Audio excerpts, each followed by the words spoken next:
আমিও একজন মানুষ, গুনাহগার, আপনারাও মানুষ। আর আপনাদের মর্যাদা এত বেশি। আমাদের দেশে দেখছি প্রধানমন্ত্রী বা প্রেসিডেন্টের কাছে যদি কারো আলোচনা হয়, সচিবালয়ের মন্ত্রীদের টিভির যদি কারো আলোচনা হয়, সে প্রধানমন্ত্রী অফিসে পর্যন্ত তার সম্পর্কে কথাবার্তা হয়, তার কাম করবে। এমপি যদি কাউরে চিনে, তার দাম কম না বেশি? অনেক বেশি দাম না? এবার আমার আল্লাহ কি বলে শোনেন, আজকে মাহফিলে যারা আগমন করেছেন তাদের সম্পর্কে আল্লাহ রাসূল বলেছেন, আপনারা এখন বসেছেন আমার সামনে কথাবার্তা শোনার জন্য, আল্লাহ পাক ফেরেশতাদের মজলিস ডাইকা বসবেন আপনাদের আলোচনা করার জন্য। সুবহানাল্লাহ। কার আলোচনা? কার আলোচনা? আমাদের। আল্লাহ রাব্বুল আলামিন ফেরেশতাদেরকে ডাকিয়ে জিজ্ঞেস করেন, এই ফেরেশতারা আজকে কোথায় গিয়েছিলে রে? ডিউটি রিপোর্ট দাও। সারাদিন পুলিশ ডিউটি করে রাতের বেলা রিপোর্ট দাও, রিপোর্ট দাও। ফেরেশতারা বলে, আল্লাহ গেছিলাম ওখানে, ওই যে কি জায়গাটার নাম তরিনো মসজিদের মধ্যে, সেখানে কিছু কোরআন হাদিসের আলোচনা হয়েছিল, ওই আলোচনায় আমরা যায় বসছিলাম। আমার আল্লাহ জিজ্ঞেস করে আলোচনা শোনার জন্য কি কোনো মানুষ আসছিল? বলা হয় আসছিল। এদের কি বউ বাচ্চা নাই? আছে।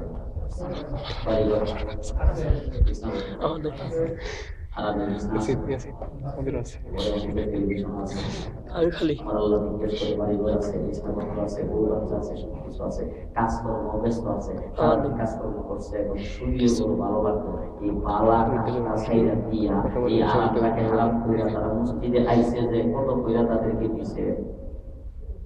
আপনারা যাইছেন 100 ইউরো করে দিছে, 50 ইউরো, 20 ইউরো, 30 ইউরো, 1 বছর দেন। যাওয়ার সময় তো আমি দিয়ে দিব সবাই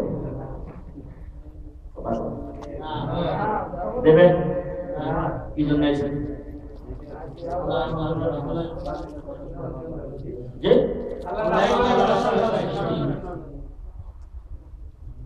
আল্লাহ এবং আল্লাহ রাসূলের কথা শোনার জন্য আগমন করেছি, একমাত্র মহান আল্লাহ পাককে রাজি খুশি করার উদ্দেশ্যে। ইউরো কামাই করার জন্য আগমন করি নাই, পাউন্ডার ডলার কামাই করার জন্য আগমন করি নাই। 1 টাকা আসার সময় কেউ দেয় নাই, যাওয়ার সময় আমাকে 5টি পয়সা কেউ দিয়ে দিবে না। আরামের গুণকে হারাম করে একমাত্র আল্লাহকে পাওয়ার জন্য আগমন করেছি। কি জন্য আইছেন? বলে না ওই জায়গায় গেলে মাত্র একটু পারবো। কি জন্য আইছেন? মুসলমানেরা ডলার কামান, পাউন্ড কামান, ইউরো কামান, যত কিছুই কামাইতে পারেন না কেন, ঢাকা শহর উত্তরা গুলশানের ভিতরে 10টা 20টা বাড়ি করেন, বাড়ির মালিক হন, আল্লাহর সঙ্গে যদি সম্পর্ক থাকে দুনিয়ার সবকিছু পাইছেন। আমার আল্লাহর সাথে সম্পর্ক নাই, প্রেসিডেন্ট হইল কিন্তু ফেরাউনের কপাল।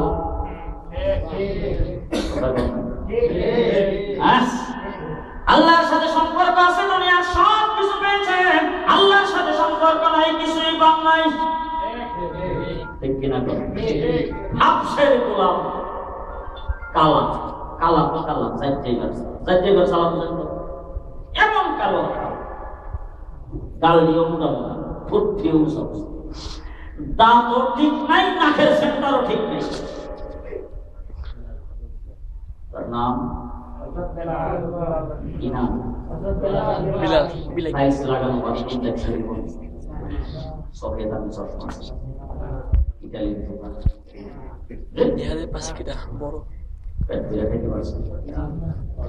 সকালবেলা খাইলে বিকালে ভালো করে খাইতে পারে না, পেটের খিদায় রাতের বেলা ঘুম হয় না।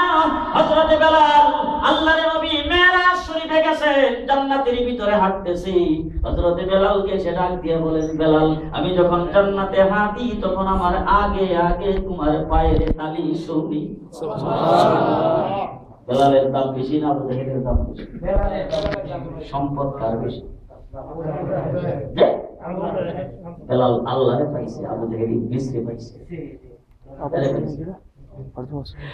মুসলমানেরা দুনিয়াতে এসে কিছুই যদি না পান, এক বেলা খাইলে আরেক বেলা খাইতে পান না।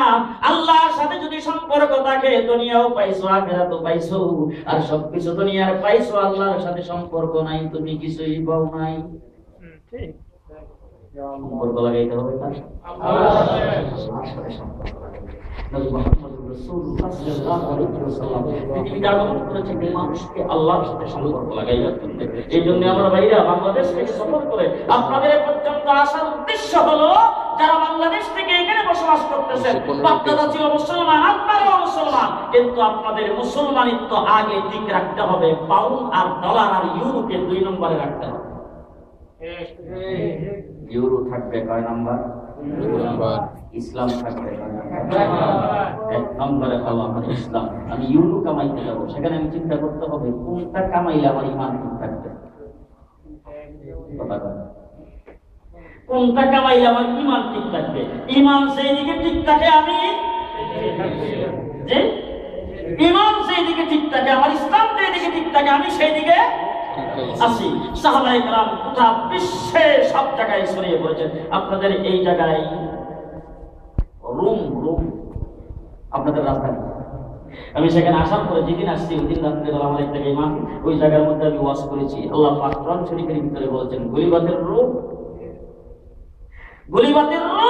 কোরআন শরীফের ভিতরে আল্লাহ পাক একটা সূরা নাযিল করেছেন, সূরার নাম হলো সূরা রুম।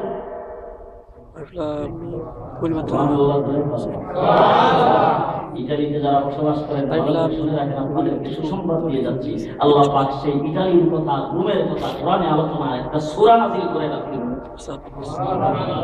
সেই রুম সম্পর্কে আল্লাহ পাক কোরআন শরীফের ভিতরে বলেছেন গলিবাতের রুম, অচিরেই রুম মুসলমানরা বিজয় হবে। রাসূলের মাধ্যমে আল্লাহ পাক সুসংবাদ দিয়েছেন, হযরত ওমর ইবনে খাত্তাবের জামানায় সেই রুম ইসলাম বিজয় হয়েছে। সুবহানাল্লাহ। সেই ইসলামের অনেক নিদর্শন এখানে ছিল, যেটা আপনারাও চিনেন না, আমরাও চিনি না। এই জায়গায় এখন আর সেই নিদর্শনগুলি নাই। মুহাম্মদুর রাসূলুল্লাহ সাল্লাল্লাহু আলাইহি ওয়াসাল্লামের পরে হযরত ওমর ইবনে খাত্তাবের জামানায় সেই ইতালিতে ইসলাম আগমন করেছে। আর ইসলামের সেই করতলে ইতালি ছিল, রোম ছিল হযরত ওমর ইবনে খাত্তাবের বিজয় করা দেশ। এই দেশের মধ্যে আপনারা এখন এখানে বসবাস করতেছেন। মুহাম্মদুর রাসূলুল্লাহ সাল্লাল্লাহু আলাইহি ওয়াসাল্লামের সাহাবায়ে কেরাম ইউরো কামাইবার জন্য কোনখানে যায়নি। মুহাম্মদুর রাসূলুল্লাহ সাল্লাল্লাহু আলাইহি ওয়াসাল্লামের সাহাবায়ে কেরাম ব্যবসা করার উদ্দেশ্যে কোনখানে যায়নি। চীনে, আমাদের বাংলাদেশ থেকে পূর্ব দিকে চীন, সেই চীনের বেইজিং এর মধ্যে সাহাবায়ে কেরামের মাজার আছে।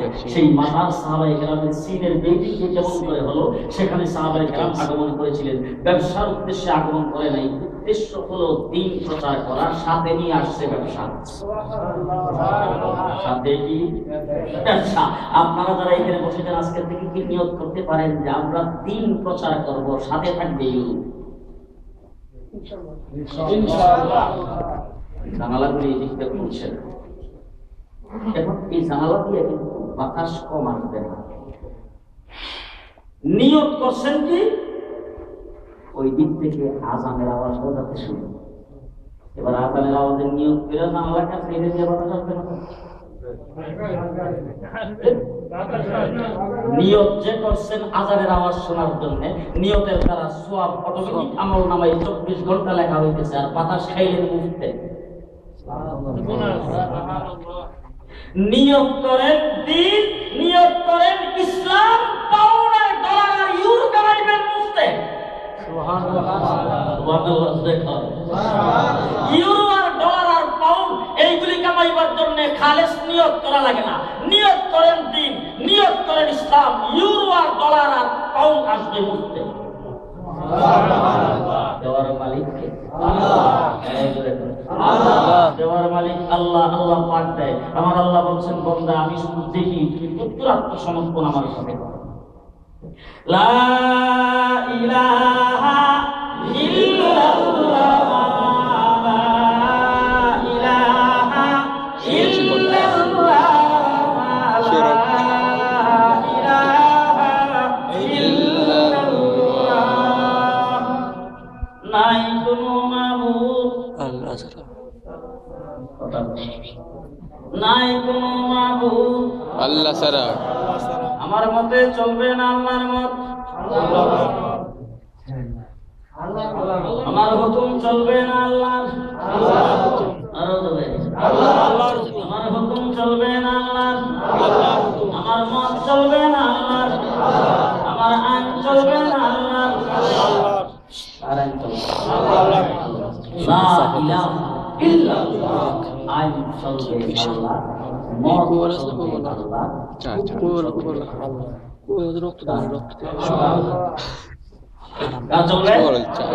মুহাম্মাদুর রাসূলুল্লাহ,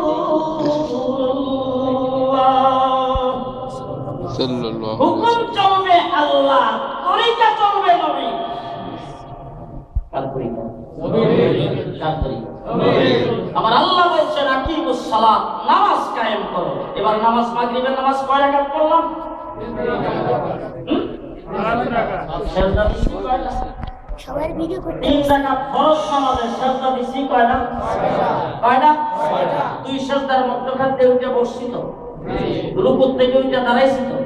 এই সিস্টেম হলো নবীর কাজ। তাইলে লা ইলাহা ইল্লাল্লাহ, নামাজ মাগরিবের 3 রাকাত ফরজ, হুকুম মানলাম আল্লাহ, 3 রাকাত আদায় করার যে সিস্টেম কায়েম করলাম মুহাম্মাদুর রাসূলুল্লাহ, তরিকা মানলাম রাসূলের। আল্লাহ পাক বলেন হযরত ইব্রাহিম আলাইহিস সালামকে আল্লাহ পাক ডাক দিয়ে বলেন, ইব্রাহিম আসলিম, আত্মসমর্পণ করো, সারেন্ডার করো। ইব্রাহিম আলাইহিস সালাম আল্লাহকে জিজ্ঞেস করেন, আল্লাহ কোন কোন বিষয়ে আত্মসমর্পণ করব? ইব্রাহিম আলাইহিস সালাম বলেন, আল্লাহ আসলামতু লিরাব্বিল আলামিন, আল্লাহ যত বিষয় আছে সব বিষয়ে আত্মসমর্পণ করে ফেললাম। এবারে যারা আত্মসমর্পণ করে তাদেরকে কিন্তু আল্লাহ পরীক্ষা করে। আপনারাও যারা আত্মসমর্পণ করবেন আপনাদের কিন্তু পরীক্ষা শুরু হয়ে যাবে, আগামীকাল থেকে কাজ থাকবে না। আল্লাহ দেখে যে কাজ না থাকলে কি করবে, পরীক্ষা কিন্তু শুরু। হযরত ইব্রাহিম আলাইহিস সালামের পরীক্ষা শুরু। ওই বাবার একটা পরীক্ষা এত বিশাল, এত বিশাল বিশাল পরীক্ষা। হযরত ইব্রাহিম আলাইহিস সালাতু ওয়াস সালাম, আমি শুধু এক দুইটা পরীক্ষার কথা আপনাদেরকে বলবো। হযরত ইব্রাহিম আলাইহিস সালামের বয়স হচ্ছে 86, কয় বছর? 86 বছর বয়স। আল্লাহ পাকের দরবারে দোয়া করেছেন, রাব্বি হাবলি মিনাস সালিহিন, আল্লাহ তুমি আমার একটা নেককার সন্তান দাও। সন্তান চাওয়ার জন্য শাহজালালের মাজারে সান মানে, আপনাদের ইটালিতে নাই, বাংলাদেশে আছে। শাহজালালের মাজারে সান মানে সন্তান হওয়ার জন্য। ইব্রাহিম আলাইহিস সালাম সন্তান চাইছেন কার কাছে? আল্লাহর কাছে। সন্তান দেওয়ার মালিক কে? আল্লাহ। না দেওয়ার মালিক কে? আল্লাহ। দেওয়ার মালিক আল্লাহ, নেওয়ার মালিক আল্লাহ। আল্লাহ। সুতরাং সন্তান চাইলে আল্লাহর কাছে চাইতে হবে। রব্বি হাবলি মিনাস সালিহিন, নবী আল্লাহ পাকের ওলি আল্লাহর কাছে চাইতেছে, আল্লাহ তুমি আমাকে একটা নেককার ছেলে সন্তান করো। আল্লাহ পাক তাকে সুসংবাদ দিয়েছেন, ফাবাশশারনাহু বিগুলামিন হালিম, তুমি নেককার সন্তান চাইছো, আমি আল্লাহ পাক কবুল করে তোমার জন্য ধৈর্যশীল সন্তান প্রেরণ করলাম। সুবহানাল্লাহ। সন্তান ইব্রাহিম আলাইহিস সালাম চাইছেন নেককার সন্তান, আল্লাহ কি করে? ধৈর্যশীল সন্তান। এবার আল্লাহ পাকের কথাটা ইব্রাহিমের কথার মধ্যে পার্থক্যটা কি একটু পরে বোঝা যাবে। হযরত ইব্রাহিম আলাইহিস সালাম 86 বছর বয়সে আল্লাহ পাকের দরবার থেকে ছায়া সন্তান পাইছে। কেমনে? ছায়া সন্তান যখন জন্ম হয়েছে আল্লাহর দরবার থেকে ছায়া আনছে। এখন পুরা কালে যদি খোলা হয় মহব্বত কম থাকে তো, এই সন্তান যদি কিছুদিন পরে মরে তাহলে কেমন হবে?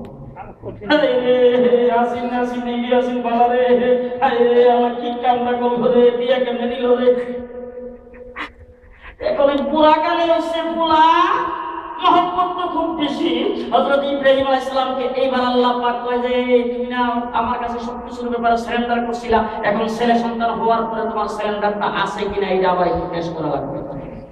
এই আরেকটা পরীক্ষা বানাইছে। এবার পরীক্ষার প্রশ্নপত্রটা আরো কঠিন। তোমার এই সন্তান এবং সন্তানের মা দুটোর এই কাছে রাখতে পারবা না। জিবরাইল আমিন আইছে হুকুম লইয়া, আয়েশা তারপর ইব্রাহিম আলাইহিস সালামকে বলছে, ইব্রাহিম আলাইহিস সালাম করে দিকে অসুবিধা নেই। তখন জিবরাইল আমিনের সঙ্গে রওনা হইছে। জিবরাইল আমিন যাইতেছে, ওরে বাবা কোথায় সামনে, কোথায় মিশন, সেখান থেকে রওনা হইছে, যাইতেছে ততক্ষণ যাই ইব্রাহিম আলাইহিস সালাম জিজ্ঞাসা করে, জিবরাইল আর যাইতে দাও, যাইতে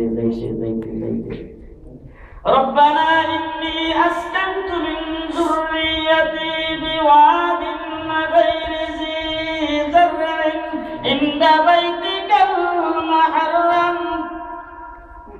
যাইতে যাইতে যেখানে বাইতুল্লাহ শরীফের ঘর, সেই জায়গার মধ্যে সেখানে বিরাট কিচ্ছু নাই, দুই সাইডে দুইটা পাহাড়, আর আশেপাশে বড় বড় পাহাড়, সাফা মারওয়া দুই সাইডে দাঁড়ানো আছে, মধ্যখানে কতটা বাবলা গাছ টাছ আছে, আর পাথর আর পাথর, সেখানে মাথা গুজাইবার কোনো জায়গা নাই, টানা পানি কিচ্ছু নাই, জীবনে কোনোদিন টিউবওয়েলের পানি উঠে নাই। সেই জায়গার মধ্যে মা আর বাচ্চা দুইজনকে রাখছে, সাথে কতগুলো খিচুড়ি আর একটা মস্কের মধ্যে একটু পানি দিয়া তারপরে ওই জায়গার মধ্যে রেখা ইব্রাহিম আলাইহিস সালাম যখন ফেরত আসে, হাজেরা ডাক দিয়ে একবার, ইব্রাহিম ঘটনা বুঝলাম না, তুমি চাইয়া আল্লাহ পাকের দরবার থেকে সন্তান আনছিলা, তুমি আমাকে সবচেয়ে বেশি আদর এবং স্নেহ মহব্বত করো, আর আল্লাহ মহব্বতের কারণে তোমার বিবি আরো আছে, হেরার ঘরে সন্তান না দিয়ে আমার ঘরে দিছে, আমাকেও মহব্বত করো, সন্তানকেও মহব্বত করো। বাপ এমন প্রাসঙ্গ হইতে পারে যেমন একটা জায়গার মধ্যে যেখানে মাথা গুজাইবার জায়গা নাই, যেখানে আশ্রয়ের কোনো জায়গা নেই, যেখানে আশেপাশে কোনো লোকজন নাই, সেই জায়গার মধ্যে বাপ তার সন্তানকে রেখা, আদরের স্ত্রীকে রেখে এইভাবে চলে যেতে পারে। ইব্রাহিম আলাইহিস সালাম কোনো জবাব দেয় না, একবার দুইবার তিনবার জিজ্ঞাসা করার পরে হাজেরা ডাক দিয়ে কয়, ইব্রাহিম যে কাজটা তুমি করতেছো এটা কি আল্লাহর হুকুম?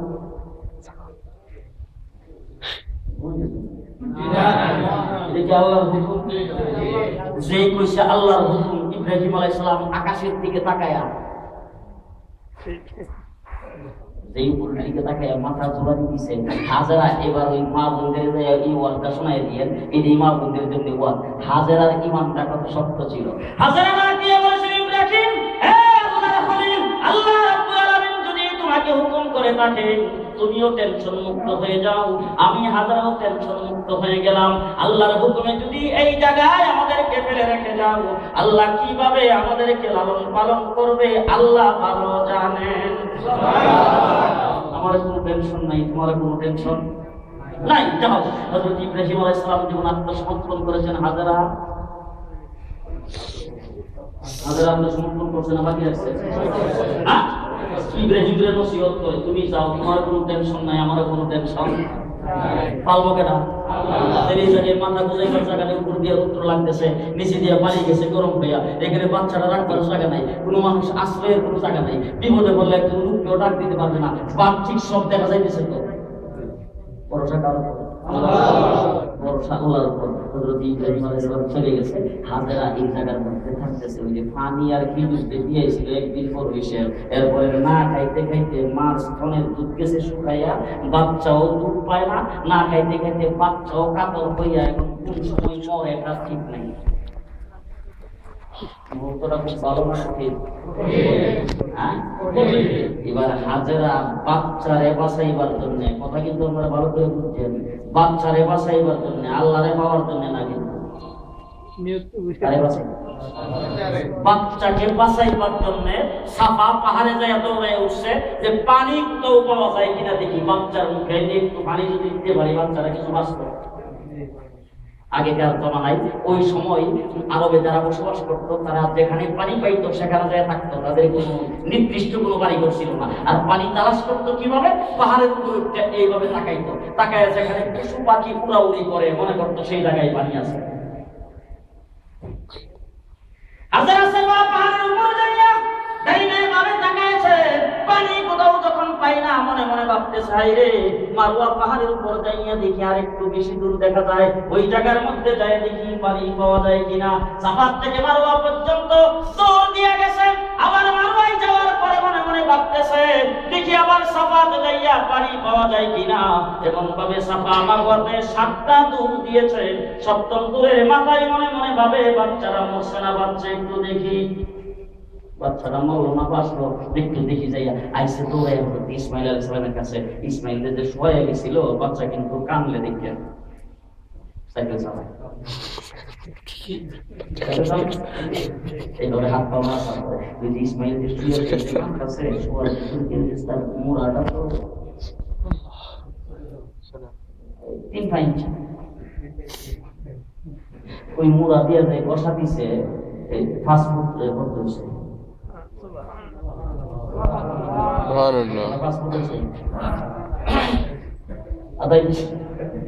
যেখানে ত্রিমূল বসাইলে পানি উঠে না, ইসমাইলের পায়ের মুড়ার বসায় 1/2 ইঞ্চি গর্ত, সেটা দিয়ে পানি। পানি উঠতেছে উঠলাইয়া হযরত হাজেরা দৌড়ে এসে দিকা। এখানে আবার আরেক রাওয়ায়াতে আছে যে হাজেরা যখন দৌড়ানি 7 দৌড়তেছে, 7ম দৌড় যখন শেষ করছে, মন যখন একবার অতিষ্ঠ হয়ে গেছে, পানিতে কোথাও পাইলাম না, ওই সময় গায়েব থেকে আওয়াজ আসছে যে হাজেরা দৌড়াইয়া ছেলের কাছে যায়, দেখো তার পায়ের নিচে পানি নাজিল হয়েছে। দৌড়ে হাজেরা ওই জায়গায় আসছে, পানি উঠতেছে, হাজেরা ওই পানি হাত দিয়া আঙ্গুল ভিজাইয়া বাচ্চার মুখ একটু আগে দিছে, এরপরে তাকে দেখে পানি চতুর্দিকে বাইশা যাইতেছে। হযরতে হাজেরা বালু টালু দিয়া পানির চতুর্দিকটা বান দিছে। আমার রাসূল বলছে যদি বান না দিত তাহলে বাংলাদেশের পদ্মা, মেঘনা, যমুনার সকল পানি জমজমের পানিতে পরিণত হইয়া যাইত। ওই পানি ছড়াইয়া পড়তো। বাস চতুর্দিকে বান দিছে, বান দিয়ে এবার পানিটা আল্লাহ নাযিল করছেন এমন পানি যেটার দ্বারা তৃষ্ণাও মিটে, পেটের খিদাও মিটে, তৃষ্ণাও মিটে, এরকম পানি পেয়ে গেছে। এখন গোসলও চলে, খাওয়াও চলে, সবকিছুই চলে। এখন পুরীতে বলছিলাম যে আরো লোকের আইসা পানি যেখানে আছে সেখানে বসবাসের জায়গা করে, এরা আইসে এবার দেখে পানি আছে, বড় সুন্দর পানি। আবার এখানকার পানি শেষ হওয়ার মতো, একটা গর্তের মধ্যে থাকলে তো কিছুদিন ব্যবহার করলে শেষ হয়ে যায়। এখানকার পানি নিচের থেকেও শেষ হওয়ার মতো না। এবার আইসা যখন এখানে থাকার জন্য নিয়োগ করে যখন তাবু গাছছে, আইসে এখানে পানি নিতে, হাজারা ডাক দেখায় কি পাইছ, আমরা পানি দিকে এই জায়গার মধ্যে বসবাস করতে আইছি। কার পানির কাছে বসবাস করতে আইছো? পানি তো আমরা ভাইয়ের ছেলের বসাই না দিলে, সেটার মালিক তো আমি আর আমার ভোলা। দেখেন এইবার হাজেরাকে, হাজেরার অবস্থাটা কি এবার সকলে যারা পানি লেগে খাইছে এরা এসে এবার হাজেরার সঙ্গে দর কষাকষি করছে। আচ্ছা এখন আমার 3টা উট আছে আর আমরা স্বামী স্ত্রী 2 জন আর বাচ্চা আছে 3টা, সারাদিনে পানি লাগবে 10 কলসি। 10 কলসি কত করে দেওয়া লাগবে? 10 কলসি 2 ইউরো করে, 20 ইউরো। এবার মনে করেন যে লোকজন এখানে আসতেছে, বসতি কাটতেছে, আর পানির ট্যাক্স কারে দেয়? যারে ট্যাক্স দেয় লিডার হতে হেরই মনে লাগে। ইসমাইল আলাইহিস সালামের লিডারিও চলছে, পানির ট্যাক্সের পয়সাও। এখন সে ট্যাক্স পায়, হে তুমি না যারা ট্যাক্স দেয় না, সব দিক থেকে এখন ইসমাইল আলাইহিস সালাম ধনী। আবার দিয়ে দিস। আল্লাহ কি বলে? আল্লাহ রাব্বুল আলামিন বলেন ইব্রাহিম খলিল আত্মসমর্পণ করেছে আমার কাছে, হাজেরা আমার কাছে আত্মসমর্পণ করেছে। ও হাজেরা, তুমি যেমন ভাবে কি এবং বিশ্বাস করে তোমার বাচ্চা নিয়ে এই জায়গার মধ্যে ছিলে, 7টা চক্কর তুমি দিয়েছো আমি আল্লাহকে পাওয়ার জন্য না, ছেলে সন্তানকে বাঁচাইবার জন্য, পানি পাওয়ার জন্য। আমি আল্লাহ রাব্বুল আলামিন তোমার 7টা চক্করকে এমন ভাবে নিদর্শন করে রাখলাম, এমন ভাবে আমি আল্লাহ 7টা চক্করকে পছন্দ করে নিলাম। কিয়ামত পর্যন্ত যত মানুষ মক্কা কাবাতুল্লাহ জিয়ারত করার জন্য আসবে, 7 চক্কর না দিলে তাদের হজ হবে না। সুবহানাল্লাহ। লাগেনি কবে কার চক্কর? কার চক্কর? হাজেরা মায়া লোক না পুরুষ? মায়া। এবার আমার বাংলাদেশের প্রেসিডেন্ট যাইয়া যদি বলে আমি পুরুষ বাংলাদেশের প্রেসিডেন্ট, আমি মায়া লোকের চক্কর দেব না, কইব তো হস আরো জোরে হবে না। আল্লাহ রাব্বুল আলামিন বলেন হাজেরা শুনে ভালো করে, আমি আল্লাহ তোমার দুধটাকে কেমন ভাবে পছন্দ করেছি। সাইয়্যিদুল মুরসালিন দুজাহানের সরদার মুহাম্মদুর রাসূলুল্লাহ পর্যন্ত হজ করতে আসছে, তুমি হাজেরার দুধ না দিলে হজ হবে না। সুবহানাল্লাহ। আল্লাহর নবী শব্দ করতেছেন আবু বকর সিদ্দিক, ওমর, উসমান, আলী, সোয়ালক সাহাবী, মঈনুদ্দিন চিশতি, নাজামুদ্দিন আউলিয়া, শাহজালাল মুজাদ্দিদ ইয়ামানি, বাংলাদেশের হাফিজি, সমস্ত আপনারা গাউস কুতুব হজ করতে যাবে, সাফা মারওয়ার 7টা চক্কর না দিলে হজ হবে না। আবার আল্লাহ রাব্বুল আলামিন বলেন হাজেরা আত্মসমর্পণ করেছো আমার কাছে, হে হাজেরা তুমি সারেন্ডার করেছো আমার কাছে, আমি আল্লাহ পাক তোমার সারের পায়ের গোসাইতে জমজম নাযিল করে দিলাম। জমজমের পানি খাওয়ার জন্য तमाम পৃথিবীর মুসলমানরা লালায়িত হয়ে থাকবে। সুবহানাল্লাহ। আপনারা চান কিনা? এরপরে কি বলে? খাইলে কোনাও মাপ রোগ ভালো, কোনাও মাপ রোগ ভালো। আমাদের বাংলাদেশের একজন বাস্তব ঘটনা, একজন চামড়ার ব্যবসায়ী, বড় ব্যবসায়ী, তার ঘরে ছেলে একটা, ছেলেটা ভালো, ছেলের ঘরে নাতিও হইছে একটা, লিটার পুরোটা পাওয়া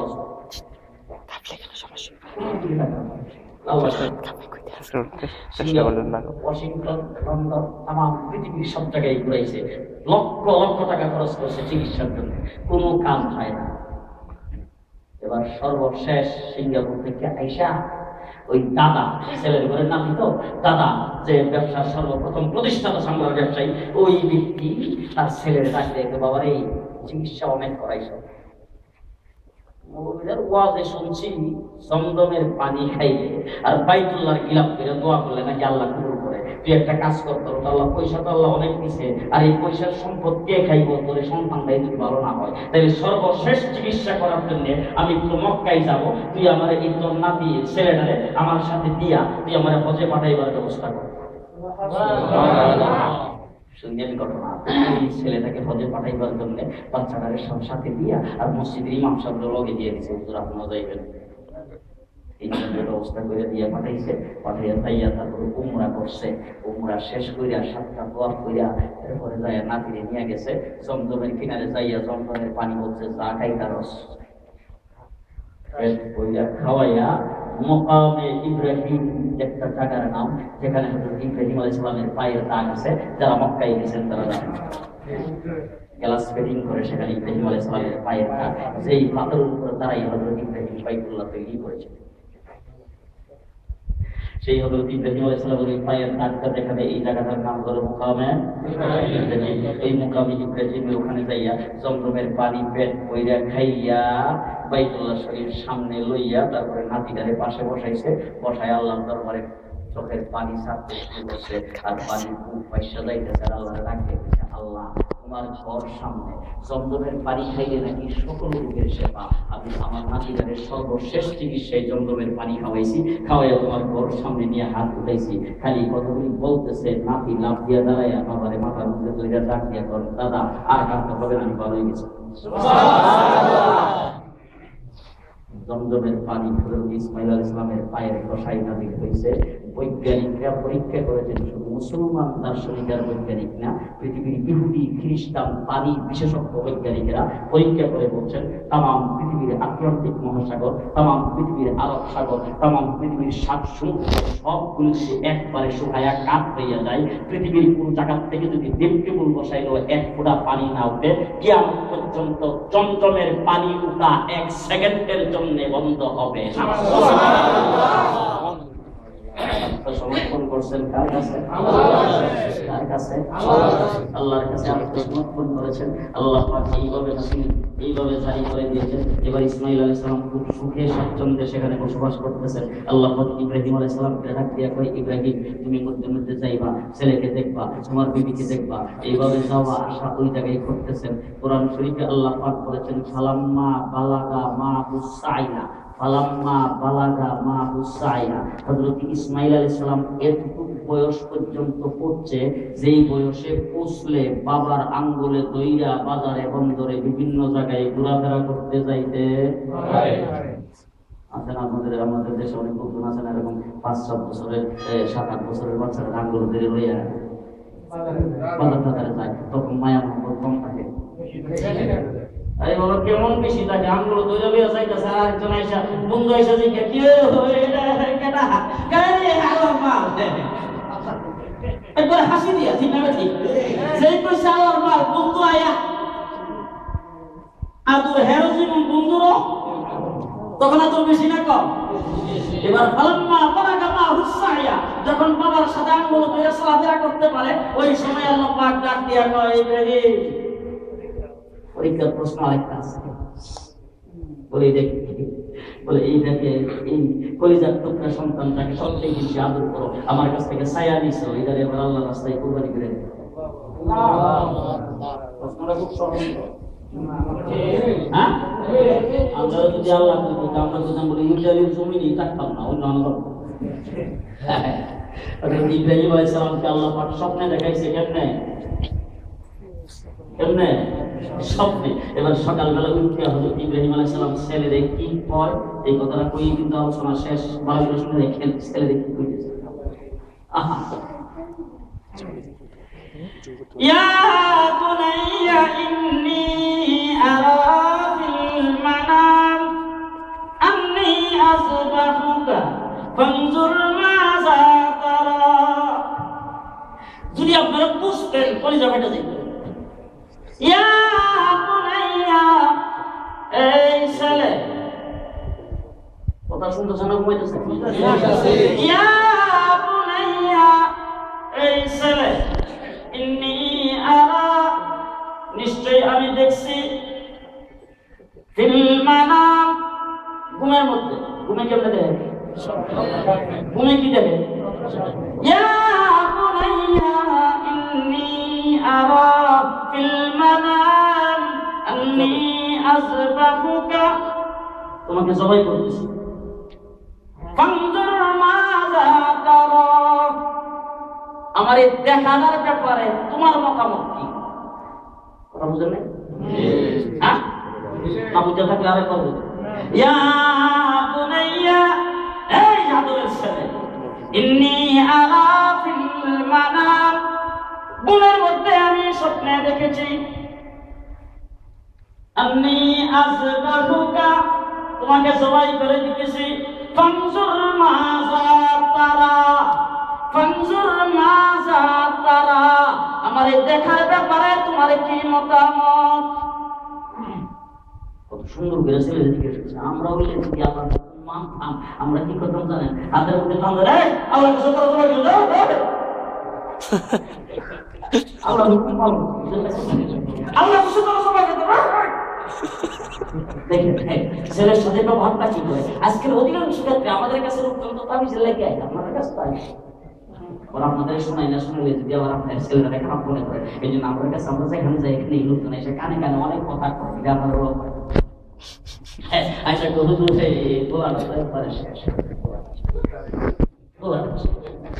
এক লোক লাঠি বল করতে করতে আইসে লন্ডনে, আমার কাছে আইসে কত দূর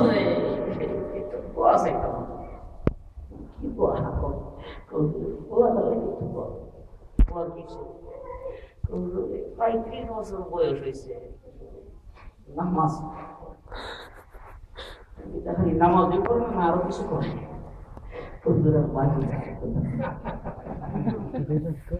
নামাজ যে বলে না, আপনি কি তার নামাজের কথা বলছেন?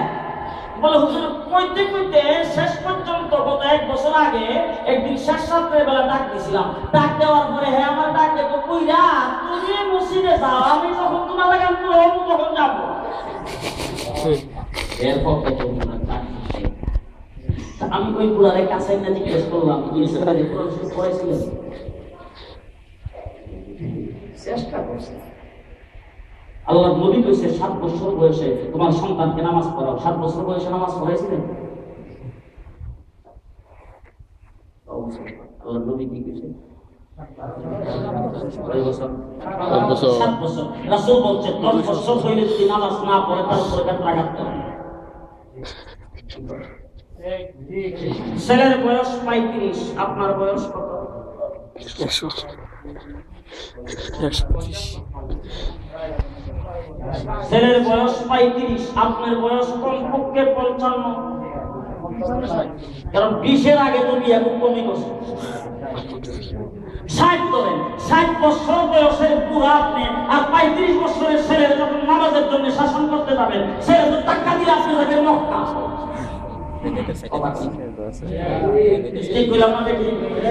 আর 10 বছরের বাচ্চা হাতে বান্দা ধরছে, হে মারে ডাক দিয়ে মাটির মধ্যে পড়া বাবার ভাই দিয়ে কে মাহাল্লা বাবা আপনার ভাই না মানে কালকে থেকে নামাজ পড়ো। আল্লাহ নবী যে ওষুধটা দিয়েছে এটা ভালো না খারাপ? ভালো ভালো ভালো। আল্লাহ নবী বলছিল 7 বছর বয়সে নামাজের আদেশ করো, 10 বছরে তাদের ব্যথা কাজ করো, আর 12 বছর হইলে তাদের দমকি দাও যে ঘর থেকে বাইরে দিলেন। তাহলে অটোমেটিক সে তোমার ভাত খাওয়ার জন্য ওই নামাজ পড়বে। সেই নুসকা তুমি আমল করো নাই। এখন 35 বছরে তুমি যখন কইছো এর তুমি কইছো যে ভালো কইছো তোরা দিতে চলে দিতে করিস কি তখন তাছস না মুসলমান ছেলের সাথে ব্যবহার করা জানি না, এই জন্য ছেলে আমার কথা মানে না। বাবার সাথে ব্যবহার করা জানি না, এই জন্য বাবারও যে সমস্ত অধিকার আমার পাওনা সেটাও আমি পাই না।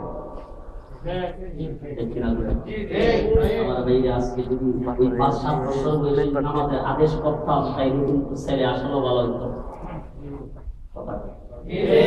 আপনারা যারা এখানে আইসা ইতালির জমিনে বসবাস করে এত সুন্দর মসজিদ আপনারা বানাইছেন, আমি আজকে আপনাদের এখানে একটা মিটিং হয়েছে, আমি ওই মিটিং এর সাইডে দিয়ে আমি উপরতলায় গেছি আর কি, যাওয়ার সময় দেখছি যে লোক বলি যে আপনারা এখানে ফ্যান শাক কইরা যেভাবে কথা আমি আপনাদের বললে এখন আপনারা কি মনে করেন জানি না, আমার একবারে দিলটা খুশ হয়ে গেছে আপনাদের দেখা। জানি আমার বাংলাদেশি ভাইরা ফ্যান শাক করা, মুখে দাড়ি নাই, কিন্তু মসজিদ সংক্রান্ত মিটিং করার জন্য কাজকর্ম ফেলাই দিয়ে আসছে এখানে।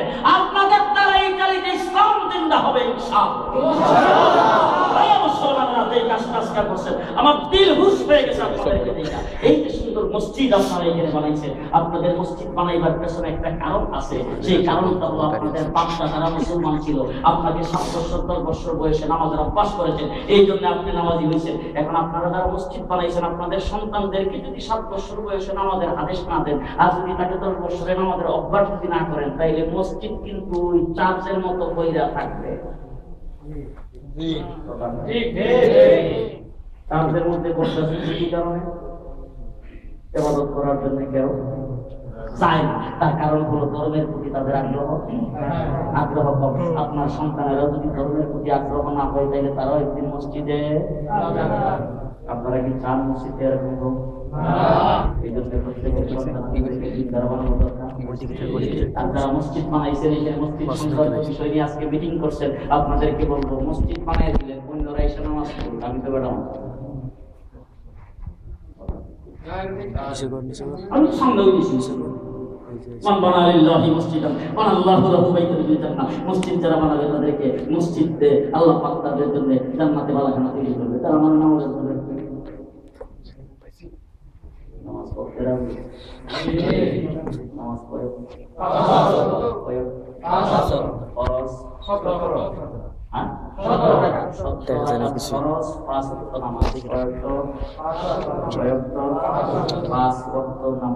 নামাজ ছাড়া কোন ব্যক্তি জান্নাতে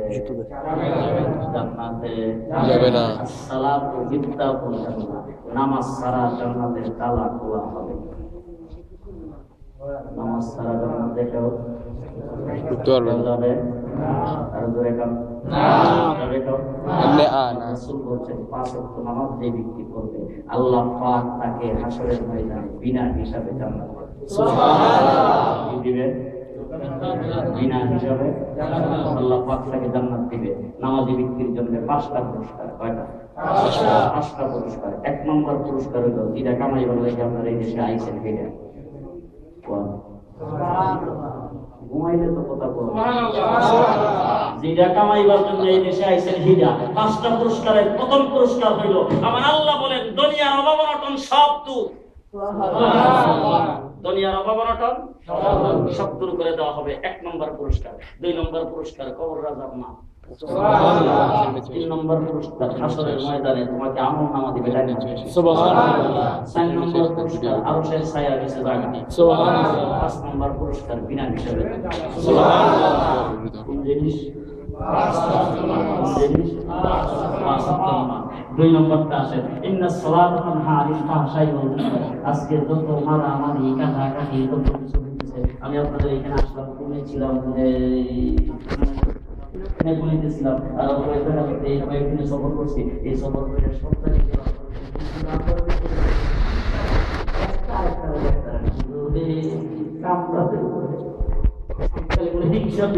একজন আরেকজনে বলে দেখতে না, একজন এসে আমাকে বলতো এই কি গ্রামের মানুষ, আমরা একটু দোয়া করুন, এই লোকটার সাথে আমি বড় একটা বিপদে আছি। আপনাদের এখানে নাই, মানে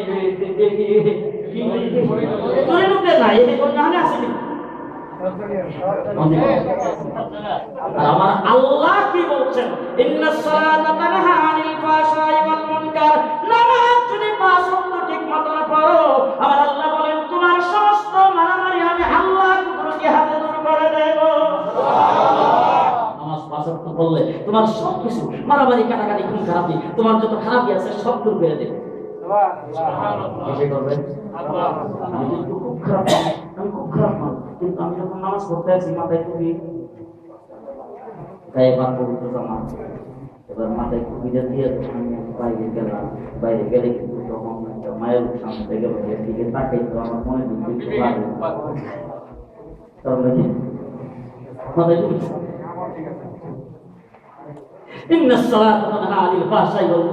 নামাজ তোমার সমস্ত খারাপ কাজ থেকে তোমাকে বিরত রাখবে। এরপর একটা কি, নামাজে যখন দাঁড়াইছেন কার সামনে দাঁড়ান?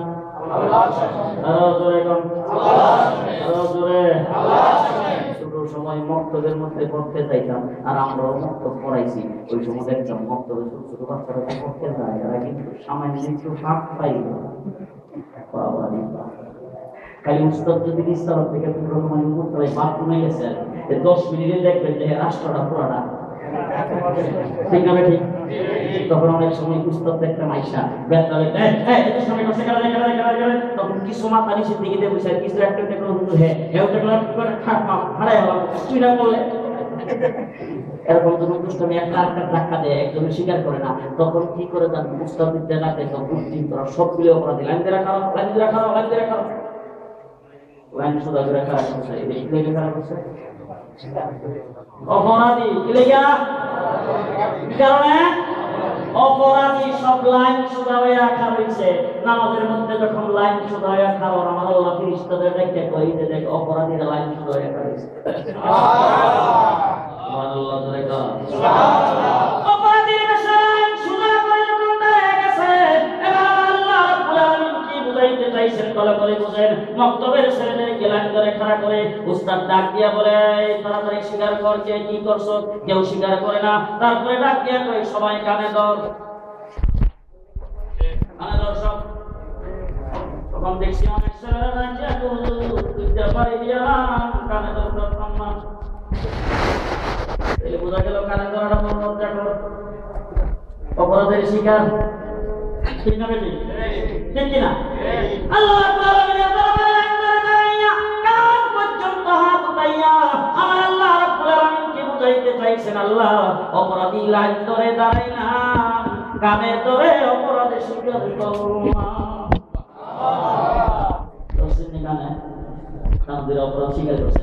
অপরাধ স্বীকার করার পরে এরপরে পুলিশ গেছে আসামি গ্রেফতার করতে গিয়ে হাতের মধ্যে কি লাগায়? কাঁটার লাগায়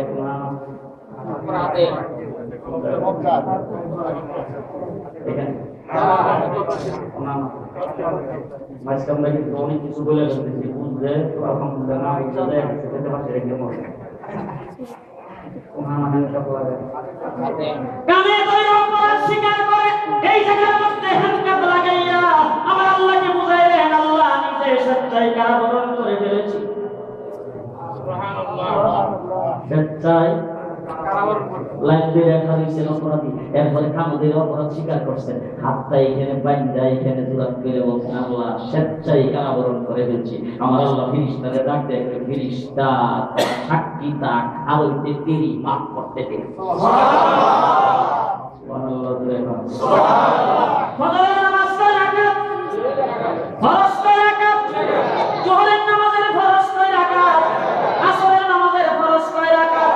মাগরিবের নামাজের ফরজ কয় রাকাত? এশার নামাজের ফরজ কয় রাকাত? আমার ভাইরা জোহরের নামাজের ফরজ 4 রাকাত, আসরের নামাজের 4 রাকাত, 8 রাকাতের নামাজ তিনি শুদ্ধ করে সুন্নাত তরিকা অনুযায়ী আদায় করেছেন। আমার আল্লাহ ডাক দিয়া কই বান্দারে আটটা জান্নাতের দরজা তোর জন্য খুলে দিলাম। মাগরিবের নামাজের 3 রাকাত, এশার নামাজের 4 রাকাত, 2 রাকাত হইল জাহান্নাম বানাইছে আল্লাহ পাক কয়টা? আমার আল্লাহ ডাক দিয়া বলেন বান্দা মাগরিবের 3, এশার নামাজের 4 রাকাত, 7 রাকাতের নামাজ তরিকা অনুযায়ী আদায় করেছো, আমি আল্লাহ তোমার জন্য 7টা জাহান্নামের দরজা বন্ধ করে দিয়েছি। সুবহানাল্লাহ। বাকি রইছে কোনটা? ফজরের নামাজের 2 রাকাত, 1 রাকাত দিয়া দিনের সমস্ত সগীরা গুনাহ মাফ করে দেওয়া হয়েছে, আর 1 রাকাতে রাতের সকল গুনাহ মাফ। সুবহানাল্লাহ। যে ব্যক্তি সহি করে আদায় করবে ওই ব্যক্তির জন্য বিনা হিসাবে জান্নাত। সুবহানাল্লাহ। নামাজ আদায় করতে রাজি? কারা রাজি? আল্লাহ কবুল মঞ্জুর করুন। সকলে বলেন আমিন। আরো জোরে বলেন আমিন। হাজারের মতো যদি একটা সমাপ্ত করতে চান, এক নম্বরের কাজ হইল নামাজ। ছেলেমেয়েদেরকে যদি সভ্য বানাইতে চান, ভালো যদি বানাইতে চান, এক নম্বরের ওষুধ হইল নামাজ। ঠিক কিনা? ঠিক কিনা? বাচ্চাদেরকে ঘরের মধ্যে যখন নামাজ পড়েন তখন এদের তোর সাথে খারাপ করতে নামাজ পড়বে। তাই কি অনেকে বলে এই বাচ্চারা সরে সরে সরে সরে এইখানে কেউ কয় না, ওই না সরে সরে নামাজ পড়তে হয়নি। আল্লাহর নবী নামাজ পড়তে গেছে, সেজদা করতে গেছে, আর হযরত হুসাইন যাইয়া পুকুরের কান ধরিয়া পিঠের মধ্যে উঠে ঘোরা দৌড়া। কার ভিতর? রাহমাতুল লিল আলামিনের পিঠের উপর উঠিয়া হযরত হুসাইন ঘোরা দৌড়াইতেছে। এবার আল্লাহর নবী কিন্তু ধাক্কা দিয়ে হুসাইনকে ফালাইয়া দেয় নাই। আল্লাহর নবী আস্তে করে চেষ্টা করতেছে, আর সুবহানাল্লাহ আলাই মিশি মিশি কইতেছে, আর দেখে হেনি কোনরকম পিঠের থেকে নামে। আমার আল্লাহ ডাক দেখে হুসাইন যতক্ষণ পিঠে সেজদা ততক্ষণ।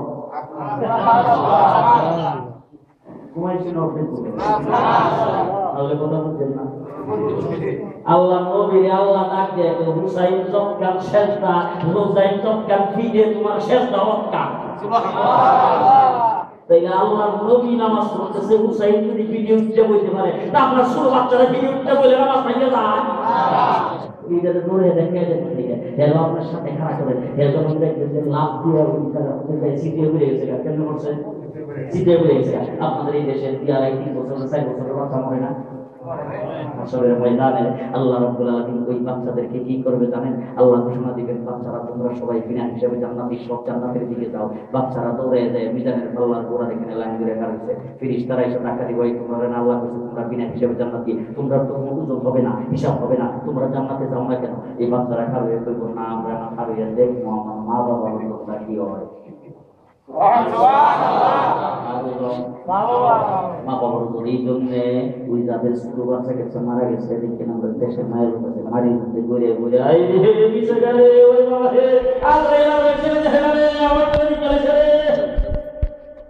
এই যে চিল্লাপাল্লা শুরু করে, এই চিল্লাপাল্লা করতে নেই, হাদিসে নিষেধ আছে। তার কারণ হলো এই বাচ্চারা তোমার জন্য না তাদের জড়িয়া পাল্লার মধ্যে দাঁড়াই গেছে। এবার তার বাবার ওজন দিতে আমার কোনাকার ওজন দিচ্ছে, ওজন দিতে দেখে যাবো আর নিকিরি পাল্লা হালকা বদিরি পাল্লা পারি। এবার 30 তারা 10 সেকেন্ডে জাহান্নামে দিবার লাগে। বাচ্চারা যায় সামনে দিয়ে খালিয়া করে মানি না, মানব না, মানি না, মানব না। 30 তারা কি মানুষ না বলে জাহান্নামে নিবা যায়, মানি না বলে মিজানের পাল্লাই ওজন দিছি, ওজন দেওয়ার পরে বদিরি পাল্লা পারি হচ্ছে, নিকিরি পাল্লা হালকা হচ্ছে, জাহান্নামে যাই। তুই আবার করতে গাইলে বলে এটা আমার পাপ, যদি তারে জাহান্নামে দাও তা আমারও সাথে দাও। আমি জান্নাতে যাব, আমার বাবা জাহান্নামে যাবে, বলতে পারে না। তুমি আমাকে জান্নাতে দাও, বাবাকে আমার সাথে দিতে হবে, তাইলে আমাকে সহ আমার বাবাকে জাহান্নামে ফলাইবা। আমার ভাইরা এই জায়গার মধ্যে দাঁড়ায় গেছে। ছোট বাচ্চা, কোন বাচ্চা? ছোট বাচ্চা, কোন বাচ্চা? সকালবেলা 8টার সময় অফিসে যাওয়ার জন্য বের হইতে গেছেন, দরজার মধ্যে এসে বাবা ছোট বাচ্চা বিড়াল দিয়া দাঁড়াইছে। দাঁড়ায় তো বাবা আমারে লই যাইবা, আমারে লইয়া যাইবা। বাচ্চাদের ধাক্কা দিয়ে আমার লাগাই দিয়েছেন।